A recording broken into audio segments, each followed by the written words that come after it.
마케팅 들어가기 전에요. 세계 미래 보고서 2018을 1분 요약 해드릴게요. 여기서 중요한 거는 1분도 안 걸리겠네요. 제가 이 책을 읽고 이제 딱 두 가지, 고령화 리스크가 상당히 중요하다. 고령화 리스크는 집의 구조가 바뀌어야 된대요. 75세가 넘어가면.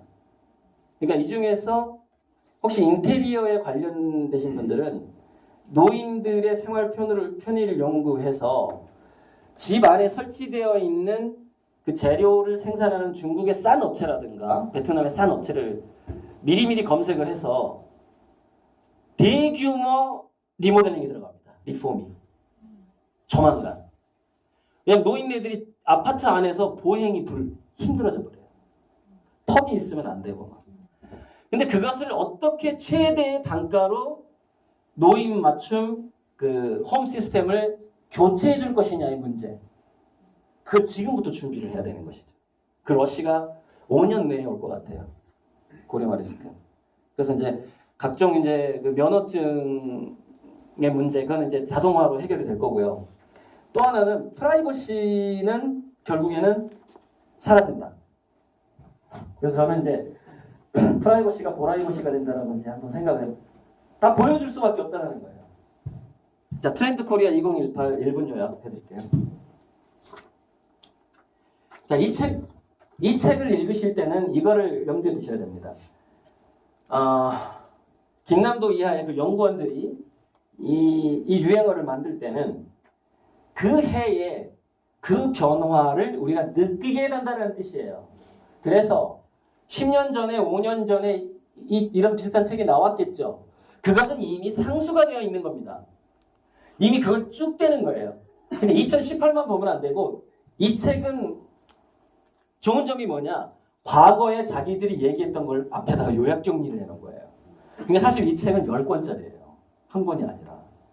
그래서 저는 돈 아까운 줄 모르고 샀는데, 여기 있는 것들은 돈이 좀 아깝더라고요. 저기 있는 것들은 좀 이게 다 비슷해가지고 너무 좀 돈 아까웠는데. 자, 요약을 하자면, 가성비가 가심비가 된다. 그 부분 중요하고요. 그러니까 저 여기 있는 걸 다 얘기하는 게 아니라 정말 중요한 것만 얘기하는 거예요.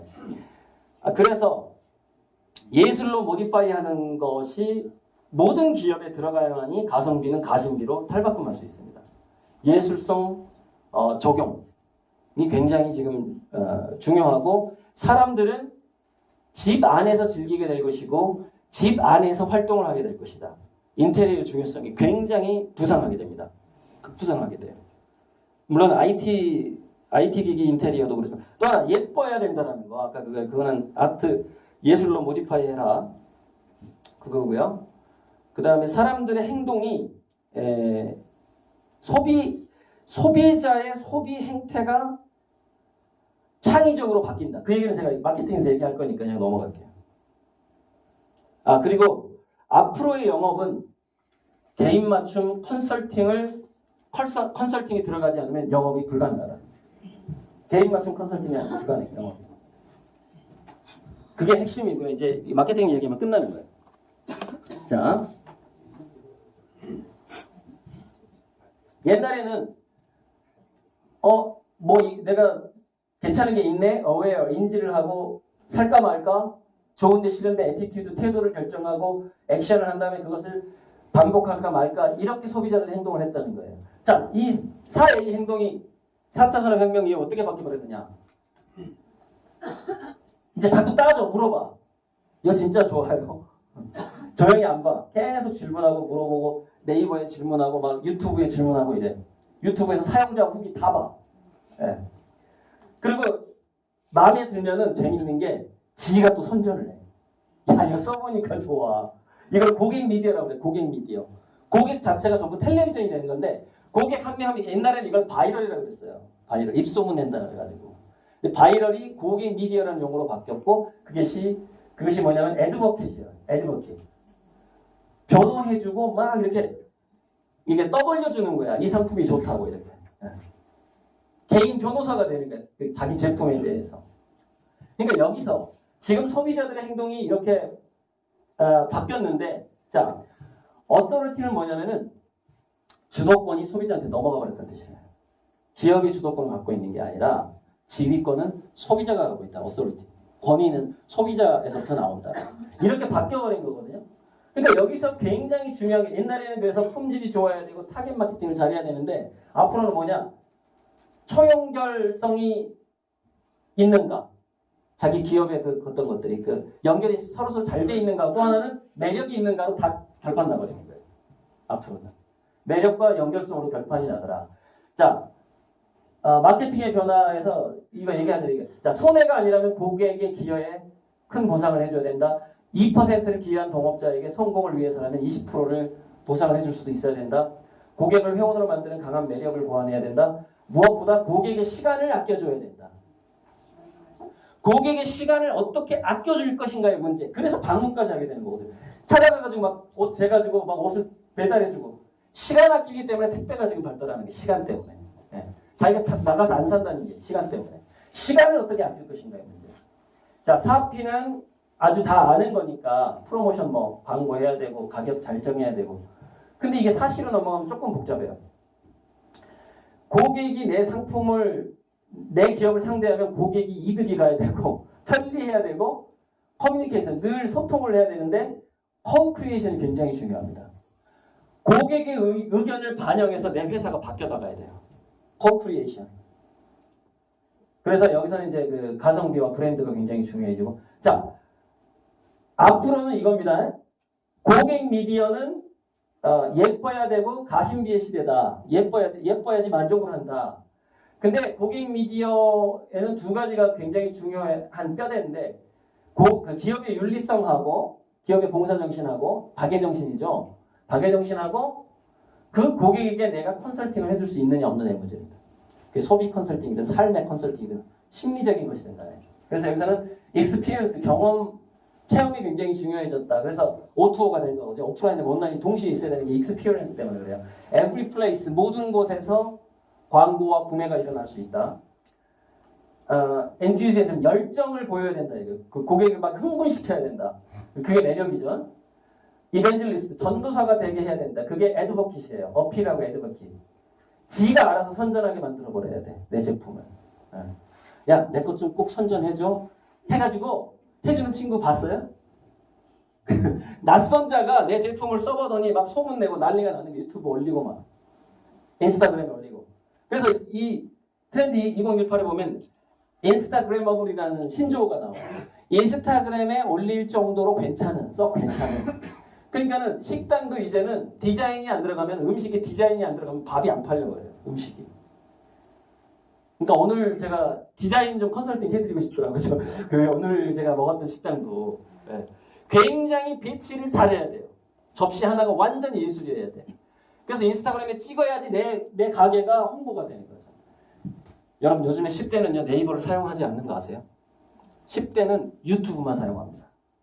그래서 인스타그래머블 얘가 우리 가게에 와서 그러면 내 회사를 상대해서 감동을 받지 않고 사진 찍을만 하지 않잖아요. 그럼 망해버려요. 힘들어요. 그래서 아트 모디파이가 굉장히 중요해진 겁니다. 예술, 그 시각적인 만족감이 너무너무 중요해지는 상황이 된 거고 익스체인지는 그냥 이렇게 보시면 될 것 같아요. 그러니까 뭐냐면 돈을 지불하고 사는 게 아니라 그 지불 방식이 돈을 벗어난 뭔가 교환되는 게 있어야 돼요. 돈 말고. 그게 뭐죠? 제일 중요한 거? 선물이에요. 선물. 나는 나의 모든 고객들한테 어떤 선물을 줄 수 있는가의 문제인 거죠. 근데 아까 제가 전주에 있는 기업이 다 뭉쳐야 된다 그랬죠. 다 뭉쳐야 되는 건 뭐냐면 고객한테 그래야만이 선물을 줄 수가 있습니다. 왜냐면 선물을 줄 수 있을 만한 시너지와 잉여 가치가 생겨요. 서로 묶여야만. 그죠? 여기서 몇 프로 깎아줘야 그게 선물이란 말이에요. 나를 상대했으니까 이 사람은 선물을 가져가게 되는 것이죠. 그게 익스체인지예요. 그 다음에 에코머니, 아까 제가 바우처 그 얘기했죠. 에코머니. 이 돈이 자본주의와 결탁되지 않고 상당히 좀 이렇게 깨끗해야 돼. 자, 이것으로 강의를 마치기 전에 이거만 얘기할게요. 아까 이거 얘기했고요. 프라이드. 참여하고 회복하려면 참여하고 통찰하고 재도전해야 됩니다. 이게 회복할 수 있는 길입니다. 네, 이상으로 강의 마치겠습니다. 감사합니다. 네, 질문 잡도록 예, 사회자가 진행하겠습니다. 전기차는 마이크. 몇 자 산업에 속해요? 전기차는 몇 자 산업에 속해요? 참. 그러니까 이것 굉장히 중요한데요. 그거는 물론 4차 산업혁명 1, 2, 3, 4차 산업혁명의 구분은 뭐냐면요. 거기에 얼마만큼 첨단이 끼어들어가 있는 거예요. 그러니까 4차 산업혁명의 물건이라고 해서 1차 산업혁명의 특성이 없는 게 아니에요. 그러니까 피라미드처럼 쌓여가는 겁니다. 그러니까 증기 기관이죠. 지금 모터 없는 게 어디 있어요? 모터. 로봇도 모터가 들어가죠. 그게 1차 산업혁명의 산물이에요. 로봇에 들어간 모터가. 네. 그리고요, 네네. 온난화에 대해서 말씀하셨는데, 네네. 온난화하고 온실가스는 어떻게 틀려요? 온실가스가 온난화를 만들어내는 것이죠. 예. 온난화 강의는요, 그 농업하고 굉장히 밀접한 관계가 있어서 다음 강의에서 제가 한 번 더 해드리고, 제 유튜브에 또 그 관련 강의가 있어요.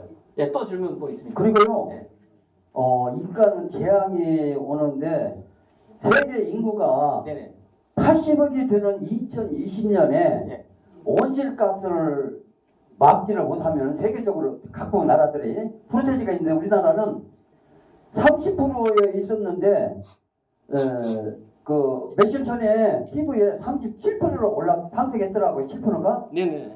그런데 2099년에는 이 온실가스를 세계적으로 못 막으면은 세계 인구가 90%가 죽고 10%가 남는다고 그러는데 어떻게 생각하세요? 가이아 그만해. 제가 대학교 때 흥미있게 읽었던 책 중에 러브록의 가이아라는 책이 있었는데 이 지구가 예를 들어서 화산 폭발이 많이 일어나잖아요. 그러면은 지구상에 구름이 좀 많아지거든요. 그럼 지구 온도가 떨어집니다. 그러니까 우리 인간도 노력을 하겠지만요. 자연은 지금까지 제가 본 그 과학책에서는 그 북극하고 남극의 얼음 코어를 뚫어요. 그래서 지구의 기온이 어느 정도 상승했는지를 조사를 해보니까 오늘날보다 더 높았던 때가 있었어요. 그러나 위에 2도 아래 2도 평균 기온이 4도의 이 범주를 벗어난 적은 단 한 번도 없었어요. 그런데 그 4도의 범주를 벗어나지 못한 이유가 뭐냐면은 그때마다 지각 변동이 일어나요. 기온이 올라갈 때마다. 즉 화산 폭발이나 지구의 어떤 이변이 일어나면 기온이 다시 떨어집니다. 그러니까 앞으로 온난화가 해결되는 것은 인간의 노력도 필요하지만 아마 지구가 해결할 가능성이 많다는 게 제 생각입니다. 네, 과거에 100만 년 동안 그래왔거든요. 100만 년 동안. 네. 혹시 더 질문? 다음에 제가 자세하게 또 말씀드리겠습니다. 여러분의 이해를 돕기 위해서 질문을 하나를 초반에 사람의 뇌에 대해서 많이 설명을 하셨잖아요. 네네. 그게 4차 산업혁명과 어떻게 좀 연결이 되는지를 좀 간략 요약, 오늘 강의의 전체적인 흐름을.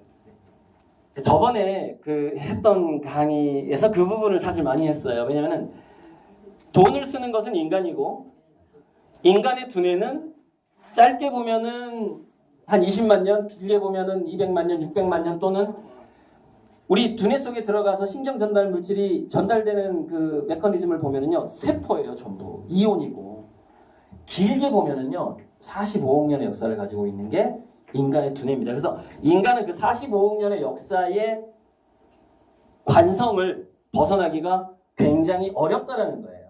그리고 인공지능이 아무리 발달을 해서 일자리를 빼앗고 지구의 경제를 다 가져가도 인간은요 다시 그 위에 올라섭니다. 인간의 경제는 왜? 돈을 써야만이 돈이 돌죠. 돈을 쓰는 존재는 인간이거든요. 그러니까 다시 우리가 유동성, 그러니까 돈의 그 가치의 유동성이라는 것은 우리 인간의 두뇌가 만든다는 거예요. 그래서 두뇌를 이해하면은 아무리 인공지능이 발달해도 인간은 어디서든지 또다시 과시하고 싶어하고 또다시 인정받고 싶어 한다는 거예요. 그래서 두뇌를 이해하고 사업을 하는 것이 4차 산업혁명기에 굉장히 안전장치다라는 얘기입니다. 그러면 이제 죄송합니다. 박수 한번 부탁드립니다. 그러면 이제 우리 알파고 많이 들어보셨잖아요. 자, 알파고와 또 이세돌이 다시 붙는다면 우리 네. 강사님은 어떤 얘기하려고. 지금 이제 인간이 결국 올라설 거라고 했는데 네, 알파고가요. 알파고하고 그러니까 그 점에 있어서 그때 바둑 규칙을 바꿨으면 이세돌이가 이겼대요. 무슨 얘기냐면 바둑알이 바둑판에 초창기에 놓을 때는 무수한 변수가 있기 때문에 알파고 계산 시간이 많이 걸려요. 그래서 그때 스피드하게 하고 충분한 시간을, 그러니까 상대방이 바둑을 둔 다음에 예를 들어서 10초 내에 2개 만들어 버렸어야 돼요. 규칙을. 근데 총 시간을 줬기 때문에 알파고가 충분히 생각을 하는 겁니다. 자, 인간이 인공지능을 이긴다기보다는 인간적으로 승리하는 어떤 그러니까 보람 있는 삶을 사는 데 있어서 지금 굉장히 중요한 건 뭐냐면요. 굉장히 즐겁게 몰입하되 스피드가 굉장히 중요해요. 실행력이. 감이 왔을 때 바로 그걸 해버려야 됩니다. 바로. 그러면은 그렇게 즐겁게 그렇게 뭔가 실행하는 삶으로 바로 살아버리게 되면은 우리 그 무의식 속에 있는 두뇌 속에 있는 양자 컴퓨팅을 활용하게 됩니다. 그게 여러분 우리가 처음에 찍었던 문제가 맞는 거 그게 그것 때문이에요. 그때 나중에 고치면 틀린 게 그거예요. 네. 그래서 자기 자신의 두뇌를 믿어야 돼요. 자기 자신의 두뇌를 믿는 만큼 인공지능 시대에 사실 적응력이 더 강합니다. 네. 그래서 근데 이미 알파고는요. 알파고 제로인가 알파 제로가 나왔잖아요. 알파고 이세돌 이긴 알파고 알파 제로 상대했는데 100대 0으로 알파고가 졌어요. 져버렸어요. 그러니까 사실 어떤 정해진 룰 안에서 인간이 인공지능을 이길 수는 없고요. 인간은 그 룰이 융합하는 현장이라든가 룰이 깨지는 그 룰, 그러니까 우리가 그 선자병법에도 나오잖아요. 상대방이 싸우는 방법으로 싸우지 말라고. 그래서 우리는 인간의 방법으로 적응해야 되는데 그 인간의 방법 디테일한 부분은 또 다음 제가 또 말씀을 드리도록 하겠습니다. 네. 아까 그 의사결정을 잘하셔서 가지고 서울에 가신 것 같고 한 30년 전에 이 강의를 들었으면 네, 아까 그 의사결정하는 문제 서울에 갔을 것 같고요. 자 오늘 다시 한번 그 강의에 또 열정을 넣어주신 우리 강사님께 큰 박수 부탁드리겠습니다. 네. 저도 최근에 목표하는 게 SNS 참